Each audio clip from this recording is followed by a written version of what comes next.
Passion cannot be found, it can only be created. We grow up believing that passion is something innate, waiting to be discovered, that it will reveal itself if we just try enough things. And so we spend our days jumping from one thing to the next because it never feels right. We always have something we don't like about what we are currently doing. And so we switch, but then in the next thing we again find something we don't like. And the result is that our passion never sees the daylight, because we don't commit long enough to do anything to develop the degree of mastery and autonomy that is required for passion to take root. By changing our perspective from "my passion lies out there and I just need to find it" to "I will pick something and become really good at it," we set ourselves up for success. And with that, we don't quit at the first roadblock or because something doesn't feel perfect right at the start. We know that if we get good at it, our curiosity gets unlocked, which drives us to get better. And once we gain confidence in what we are doing, we are able to achieve more autonomy, and passion starts to rise. Still, picking something to start with and committing to it over the long run is not an easy task. It might feel overwhelming and fear might pop up as we think about the things that could go wrong. We wonder, what if it turns out that we don't like it at all? With all the options we have available, we can feel overwhelmed and worry about what we might miss from picking one thing over the other. But if we don't choose something, we won't get anywhere, because we won't start collecting real-world data that helps us better understand what we want. Sitting at home and thinking about it can be valuable, but only to an extent. Taking action and making the first step will ultimately lead us towards clarity. And if you feel overwhelmed, start with a small experiment or a project that will help you understand more about what you value and how you want your life to look like. You don't need to commit to it right at the start forever. I did the same. I worked with my brothers in their company in a coffee shop. I tried out graphic design, selling, and working in customer success. None of those at the end, at least none singular one, were the things I picked in the end to commit to it for the long run. But they helped me to understand more about what I value and also what I want out of life. We can do an internship, learn a skill for 1 month, or do a project like building a website from scratch. We can speak with people in the field we are interested in working in and learn more about their day-to-day and how it looks like. And with that, we take action, start creating momentum, and learn more about ourselves and start to gain more clarity. Our vision is our North Star, the definition of what is possible. It helps us stay on track and evaluate experience. Does this lead us closer to where we want to go or not? And our vision won't be static.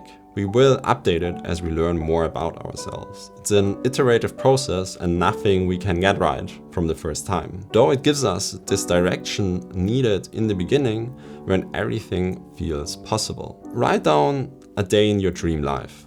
When do you wake up? What do you do? Where do you live? How much time do you spend working? Do you have a family, kids? And the more details we can provide, the better. And with that, we set a clear direction around which our lives can be formed.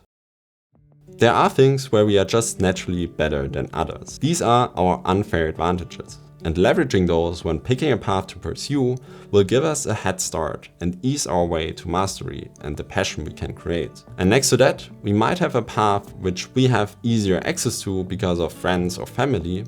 And it's not that we need to take this path, but it's worth considering because of the head start we could potentially gain by doing it. And you now might ask yourself, what are my unfair advantages? Or what am I really good at? Write down the things that feel like play to you and might look like work to others. Ask your friends and family what they think your natural strengths are. Or take a personality test to learn more about your abilities. I also linked a few in the description below. Back then, as I got started on this journey, I made a full list of all the things that came into my head. And next to that, I sent out messages to my friends asking them to write down what they think I'm good at. And themes developed because many of the answers were similar or the same. And with that insight, you can look at the path you want to choose from a new angle, and maybe you think of possibilities you didn't think of earlier. Every skill you acquire increases the odds of success.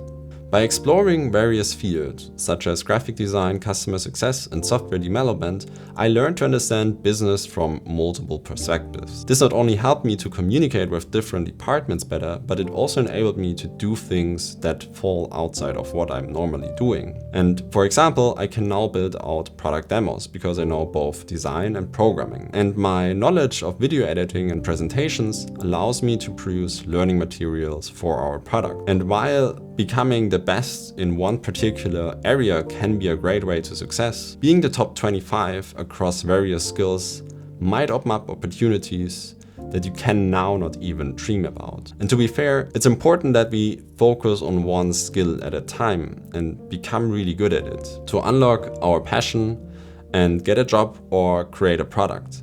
But once we have one, we can start adding new ones that we find interesting and that would also be a good fit or a good addition to what we already know. And instead of viewing your career path in a linear fashion, consider how adjacent skills can strengthen your main focus. Also, if you think about AI and the fact that many of the jobs we will be doing in 10 to 20 years do not even exist yet, it's great to have broader knowledge and to adapt to change if needed and learn new skills.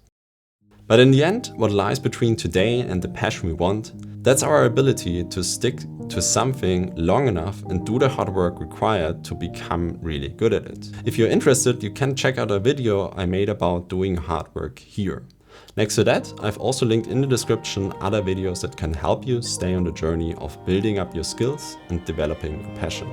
Like and subscribe if you enjoyed this video, and remember, keep growing, keep striving, and I'll see you in the next one. Peace.